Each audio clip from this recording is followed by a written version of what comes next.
Say the line, Bart! That is a damn fine cup of coffee. Yay!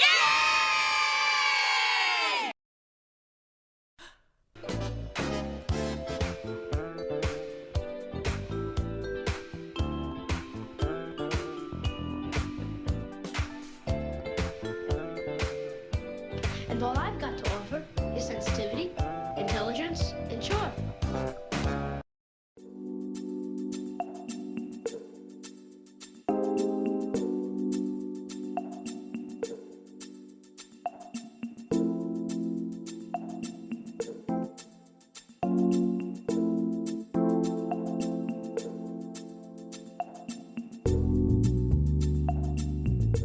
So, how do you even begin to describe Twin Peaks? I think to do that, you need to first understand who David Lynch is and his work. Well, understand it as much as you can, which admittedly might not be much. And that's kind of the thing about David Lynch. Lynch is a filmmaker, painter, musician, and occasional actor. He's most well known for his surrealist style, packed with motifs that span across his works. For example, the motif of heavy machinery that keeps popping up in his films. His first feature-length film was Eraserhead in 1977, a surrealist horror flick about having a baby. No, listen, I promise, it's about having a baby. I think. But this video is not about Eraserhead. This is a video about Twin Peaks. It's not even coffee in here, it's water, because I'm a fraud. Twin Peaks is a mystery, horror, drama TV series created by Mark Frost and David Lynch. And to be clear, I don't want to discredit the work and love that Mark Frost put into this project. Twin Peaks would not be Twin Peaks without him. But the thing just has David Lynch smell all over it. It premiered in 1990 and ran for 2 seasons until its cancellation in 1991, followed by the 1992 film Fire Walk With Me, which served as a prequel to the series, and Twin Peaks: The Return in 2017, which served as a sequel to the original series. When the show originally aired, it was panned by critics and confusing to viewers. But shortly after its cancellation, as happens with these things, it garnered a cult following, which still strongly exists to this day. So, the plot. As is tradition at this point on this channel, let's read the Wikipedia synopsis. A crime drama mixed with healthy doses of the surreal. This series is about FBI agent Dale Cooper, who travels to the small logging town of Twin Peaks to solve the murder of seemingly innocent high schooler Laura Palmer. Almost nothing is as it seems, however, and the show's sometimes eerie visuals, oddball characters, and wild dream sequences drive the point home. I recently dove headfirst into the world of Twin Peaks, watching the original series, Fire Walk With Me, and the reboot. Yes, I know there's more to it, like the missing pieces and stuff. And I fell in love with it, with its quirky characters. Especially you, Pete Martell, you sexy son of a bitch. Its surreal style of storytelling. It's everything. But it also made me uncomfortable, but not necessarily in a bad way. So let's talk about how one of my new favorite franchises managed to make me, a full-blown horror fanatic, uncomfortable.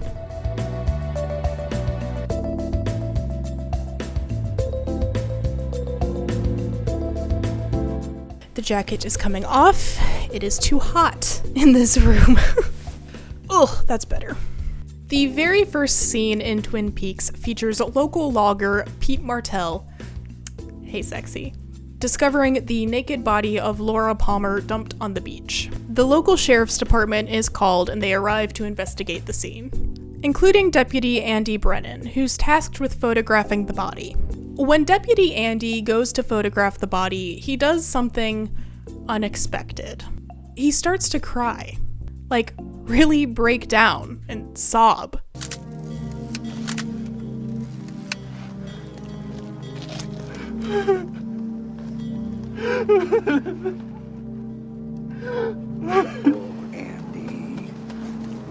And this made me uncomfortable.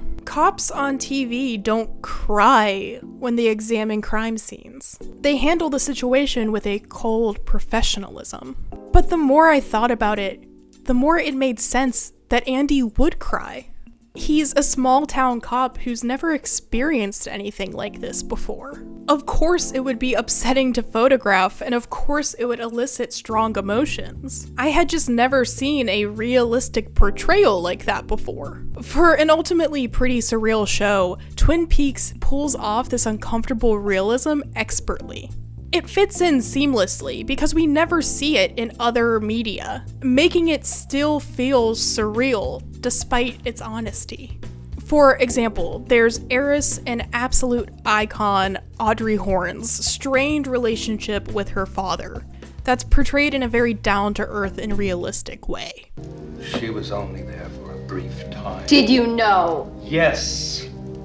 Did you in any way encourage her to work there? No. Put in contrast with Benjamin Horne's bizarre Civil War-themed mental breakdown.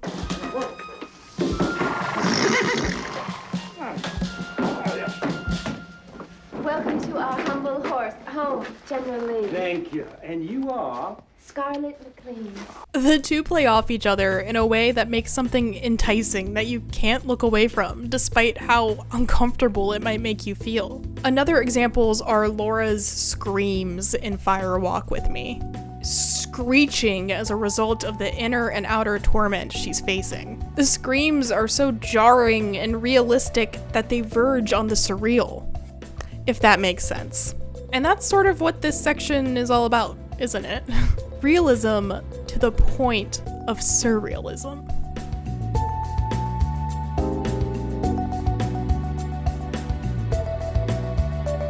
The people in Twin Peaks do not talk like people. You'd never guess.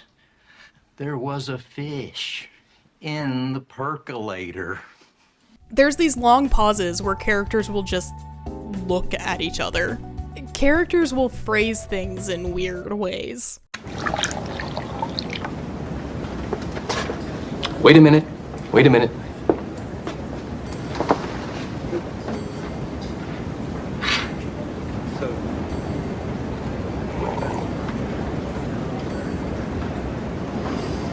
You know, this is, excuse me, a damn fine cup of coffee. The delivery often comes off as stiff and unnatural, but in a way that doesn't point to bad acting, but rather a deliberate choice. This delivery creates a sort of friction between the characters and the audience, as well as between the characters themselves. Sometimes the line delivery won't match the tone of the scene. Or sometimes the whole scene will come off as flat, despite the subject matter being discussed. I could feel her thoughts, like our brains were connected or something. When she died suddenly, I got the chance to be Laura. At least other people saw me that way. Like the way that you looked at me. And it makes you feel like you're missing a piece of the story, a piece of the characters, a piece of Twin Peaks. This is especially present in the original run of the show, with the performances becoming more bombastic as the franchise matures. Honestly, I almost stopped watching the pilot because of this. It was long, it was confusing, it was flat. It just made me uncomfortable. But I'm so glad I stuck around, because those are just the things I learned to love about it.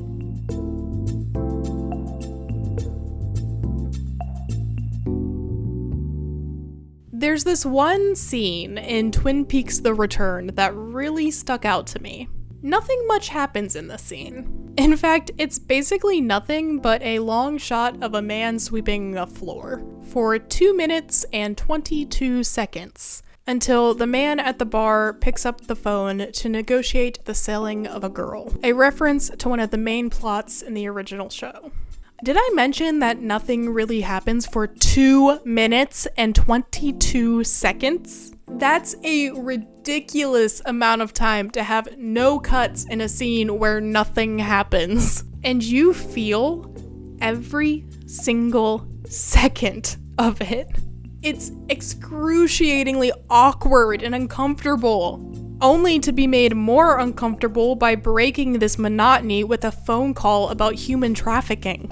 This scene has become pretty infamous. It's definitely the most extreme example of these long, uncut shots that are scattered throughout the franchise. Another example would be these long shots of a traffic light swinging back and forth, seemingly carrying no meaning but teasing the audience to come up with something. Sometimes pauses between dialogue aren't cut out.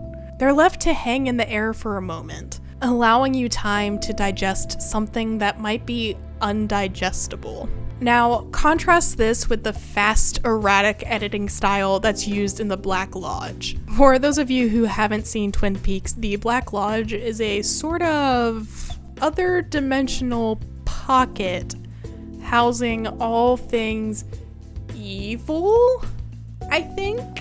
It acts as a stark foil to the slow, monotonous pace of the town of Twin Peaks. The lights pulse, the lay of the land is confusing, the whole thing is confusing. These two editing styles placed side by side creates an experience that's dizzying and disorienting. The slow style is awkward enough, but once the show enters the world of the Black Lodge, it can give you whiplash. The editing in Twin Peaks is incredibly intentional, and it makes for an amazing, if uncomfortable, viewing experience.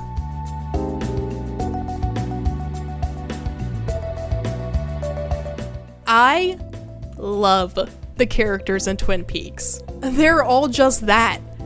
Characters. You have the super rich tycoon, Benjamin Horne, and his heiress daughter, Audrey. Sorry, I can't be her. You have Donna, who looks and acts like your tired, chain-smoking aunt. You have Big Ed, this lovable goof. You have James. And going into the show blind, I 100% thought that the odd behavior sometimes exhibited by these characters was exclusive to the residents of Twin Peaks. The town itself was what was weird, kind of Night Vale style. But then the star of the show, Agent Dale Cooper, played masterfully by Kyle MacLachlan, arrives, and it becomes immediately apparent that it is not just the town and the people in it. The whole world of the show is full of oddballs. Agent Cooper's unabashed optimism in the original run is like a big ray of sun in your eyes. It's almost blinding. He's so earnestly fascinated by everything, be it pine trees or cups of coffee. Diane, 11:30 a.m., February 24th. Entering the town of Twin Peaks. It's 5 miles south of the Canadian border, 12 miles west of the state line. Never seen so many trees in my life. Oh, Diane, I almost forgot. Got to find out what kind of trees these are. They're really something. And I love him for it, but God, is it so weird. It almost creates an uncanny valley feeling. These are people. They have feelings like people have. They look like people, but sometimes they don't act like people act. It adds to the feeling that the world of Twin Peaks is a little bit off.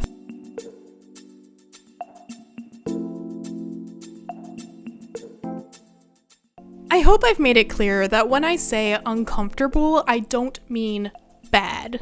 All the discomfort we've just talked about is masterfully crafted to create a mind-bending and award-winning experience. The entire franchise is just filled with this feeling that something's wrong, and that feeling is never really resolved. In fact, The Return in 2017 only leans more and more into that feeling with each episode. But it also has a feeling of comfort that runs alongside all that discomfort. Norma's pies, the relationship between Andy and Lucy, the sense of camaraderie found in the Twin Peaks Sheriff Department, and it's very quintessentially David Lynch. Check it out if you haven't.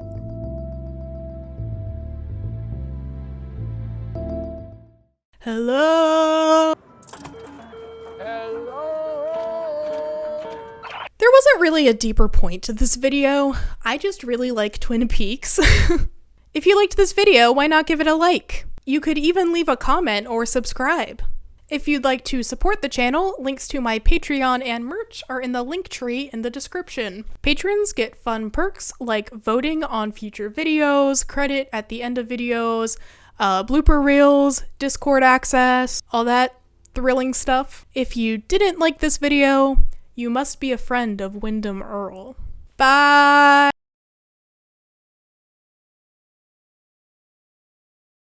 His first full-length feature film